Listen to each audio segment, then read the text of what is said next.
فَبِأَيِّ آلَاءِ رَبِّكُمَا تُكَذِّبَانِ۔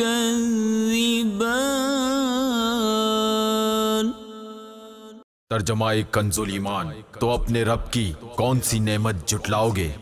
الحمدللہ رب العالمین والصلاة والسلام علی سید المرسلین، اما بعد فاعوذ باللہ من الشیطان الرجیم، بسم اللہ الرحمن الرحیم۔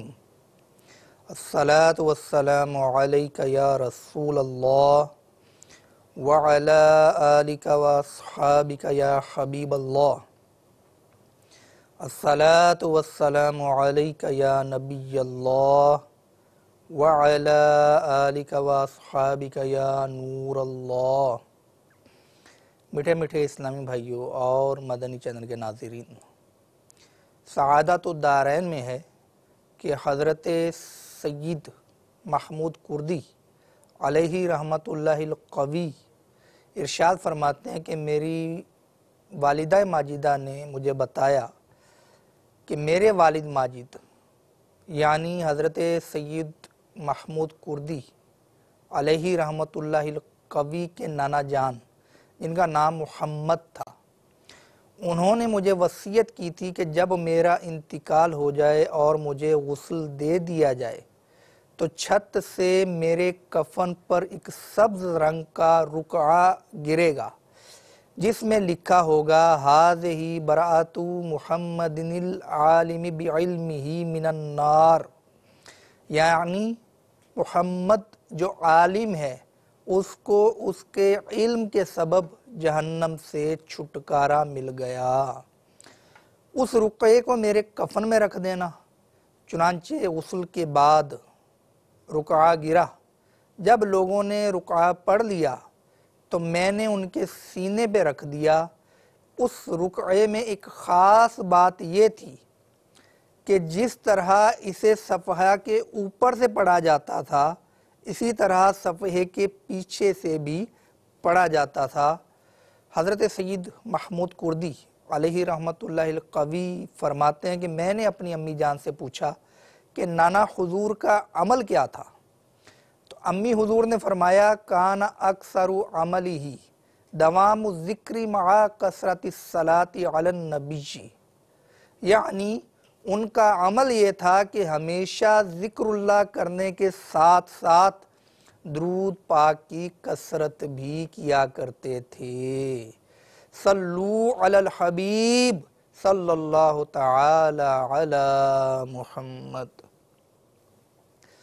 میٹھے میٹھے اسلامی بھائیوں، ایک بادشاہ کے دربار میں ایک شخص آیا اور آ کر کہنے لگا کہ میں آپ کے دربار میں اپنے فن کا مظاہرہ کرنا چاہتا ہوں۔ بادشاہ نے اجازت دی۔ اجازت پا کر اس شخص نے ایک شخص کو سوئی پکڑائی اور کچھ فاصلے سے دوسری سوئی اس طرح پھینکی کہ پہلی سوئی کے ناکے کے اندر سے گزر گئی۔ بادشاہ نے اس کی مہارت پر اسے انعام دینے کا حکم دیا، لیکن ساتھ ہی یہ بھی حکم جاری کر دیا کہ اس شخص کو قید میں ڈال دیا جائے۔ وہ شخص گھبرا گیا اور عرض کرنے لگا کہ بادشاہ سلامت، میں نے تو آپ کے سامنے اپنے فن کا مظاہرہ کیا اور آپ نے اس پر مجھے انعام بھی دیا، یہ قید میں ڈالنا کس لیے؟ تو بادشاہ نے کہا کہ نادان، تو نے فن تو اچھا دکھایا لیکن اپنی ساری عمر تو نے اس ایک فن کے سیکھنے میں صرف کر دی، تجھے اس لیے سزا کے طور پر قید میں ڈالا جا رہا ہے کہ تو نے اپنا وقت یعنی وقت کی نعمت کو ضائع کر دیا۔ میٹھے میٹھے اسلامی بھائیوں، وقت ایک ایسی چیز ہے کہ امیر ہو یا غریب، مرد ہو یا عورت، جوان ہو یا بوڑھا ہو یا بچہ، خواہ کسی بھی ملک سے تعلق رکھتا ہو، کسی بھی رنگ اور نسل سے تعلق رکھتا ہو، ہر ایک کو برابر یہ نعمت عطا کی گئی ہے۔ کسی کو ایسا نہیں ہے کہ ڈبل 12 گھنٹے میں سے 1 گھنٹہ کم دیا گیا، یا اس کو ڈبل 12 گھنٹے کی بجائے 25 گھنٹے دے دیے گئے، بلکہ ہر ایک کو ڈبل 12 گھنٹے دیے جاتے ہیں۔ تو جوں ہی صبح ہوتی ہے تو یہ صبح ڈبل 12 گھنٹے کا وقت یعنی اگلی صبح تک کا یہ اپنے ساتھ لے کر آتی ہے۔ یوں ہر شخص کو زندگی کی شرط کے ساتھ، جبکہ وہ زندہ رہے اس آنے والی صبح تک، اسے ڈبل 12 گھنٹے، اور اگر ہم اس کو منٹوں پر کنورٹ کریں تو یہ 1440 منٹ بنتے ہیں۔ یہ 1440 منٹ کی دولت بغیر کسی محنت کے ہر شخص کو مل جاتی ہے۔ آپ دیکھ لیجئے کہ ایک دن میں اس کو 1440 منٹ ملے، اس کو سال بھر میں 5 لاکھ سے زائد منٹ ملے، اس کو سال بھر میں 8700 سے زائد گھنٹے ملے۔ اب یہ دولت ایسی ہے کہ اس دولت کے ذریعے انسان چاہے تو اپنے لیے دنیا و آخرت کی خوشیاں خرید لے، چاہے تو اپنے لیے دنیا کی ناکامیاں خرید لے، اور اگر خدا نہ خواستہ اس نے اس دولت وقت کو، نعمت وقت کو صحیح طرح استعمال نہ کیا تو آخرت کا خسارہ یعنی نقصان خریدنے والا کہلائے گا۔ تو میٹھے میٹھے اسلامی بھائیوں، وقت ایک وہ ہے جو گزر گیا، ایک وہ ہے جو ابھی موجود ہے جسے لمحہ موجود کہا جاتا ہے، اور ایک وہ وقت جو آنے والا ہے۔ تو جو وقت گزر گیا اب ہم اس کو واپس نہیں لا سکتے۔ جو وقت موجود ہے جس میں اس وقت ہم زندگی کی سانسیں لے رہے ہیں، وہ اور آنے والا وقت بشرط یہ کہ ہم حیات رہیں، تو آنے والا وقت جتنا بھی ہماری زندگی کا باقی ہے وہ ہمارے ہاتھ میں ہے۔ تو گزر جانے والے وقت کو تو ہم واپس لا نہیں سکتے، لیکن اس وقت کے اندر ہم نے کیا کیا، کیا کھویا، کیا پایا، اس کا ہم محاسبہ کرنے کے بعد اپنے موجودہ وقت کو اچھے انداز سے خرچ کر سکتے ہیں۔ اس وقت کی نعمت کو مستقبل میں ہم کس طرح خرچ کریں، اس کا ہم ہدف بنا سکتے ہیں، اس کا ہم سوچ سکتے ہیں، اس کا ہم آئیڈیا بنا سکتے ہیں۔ تو میٹھے میٹھے اسلامی بھائیوں، وقت ایسی چیز ہے کہ جو مال سے زیادہ قیمتی ہے۔ وہ یوں کہ اگر کسی کے پاس 150 روپے، 5000، 10,000، لاکھ، 1 کروڑ، 1 ارب روپیہ بھی موجود ہے، یہ روپیہ اگر اس کا کھو جائے تو اس روپے کو وہ دوبارہ کما سکتا ہے، لیکن یہ بتائیے کہ وہ وقت جو اب تک زندگی کا ہم گزار چکے، کیا سرمایہ لگانے کے بعد بھی ہم اس وقت میں سے 1 منٹ بھی واپس لے سکتے ہیں؟ یقیناً نہیں۔ بلکہ ایک بزرگ رحمۃ اللہ تعالیٰ علیہ کا وقت کی نعمت پر مشتمل بڑا ہی پیارا مدنی پھول ملتا ہے۔ وہ کہتے ہیں کہ اگر وقت کہیں بکتا ہوتا تو میں اپنی ساری جمع پونجی خرچ کر کے اس وقت کو خرید لیتا۔ میرے میٹھے میٹھے اسلامی بھائیوں، اسی طرح ہم جو معاشرے میں رہتے ہیں، خود ہماری بھی قسمیں ہیں۔ کچھ لوگ وہ ہوتے ہیں جو اپنے وقت کو مفید کاموں میں استعمال کرتے ہیں، کچھ لوگ وہ ہوتے ہیں جو اپنے وقت کو نقصان دہ کاموں میں استعمال کرتے ہیں، کچھ لوگ وہ ہوتے ہیں جو اپنے وقت کو فضول کاموں میں صرف کرتے ہیں، اور کچھ لوگ وہ ہوتے ہیں کہ جو اپنے وقت کو خالی یوں ہی فارغ رہ کے برباد کرتے ہیں۔ میرے میٹھے میٹھے اسلامی بھائیوں، وقت کو مفید کاموں میں صرف کرنا، جس سے دنیا کا فائدہ ہو، آخرت کا فائدہ ہو، نماز پڑھنا، اس میں بھی وقت صرف ہوتا ہے۔ اور یہ دیکھیے کہ شریعت نے کئی عبادات کو وقت کے ساتھ باندھا ہے، اس میں ہمیں سیکھنے کے لیے بہت کچھ ملتا ہے۔ نماز مقررہ وقت پر ادا کرنی ہے، کہ ظہر کا وقت ہے تو اتنے بجے سے لے کے اتنے بجے تک آپ ظہر پڑھ سکتے ہیں، جب وہ وقت ختم ہو گیا تو اب عصر کا وقت شروع ہو گیا، اب آپ عصر کے وقت میں نماز عصر ہی ادا کریں گے، نماز ظہر ادا نہیں کر سکتے، کیونکہ وہ آپ کو اسی وقت میں ادا کرنی تھی۔ اب ادا کرنے سے رہ گئی تو اب ادا کریں گے، لیکن یہ قضا کہلائے گی، اس کے شرعی احکام بھی الگ سے ہیں۔ تو میرے میٹھے میٹھے اسلامی بھائیوں، یہ تو تھا نماز۔ حج بھی مقررہ وقت پر ہوتا ہے۔ زکوٰۃ یہ بھی 1 سال پورا ہونے پر ادا کرنا واجب ہوتا ہے، شرائط پوری ہونے پر۔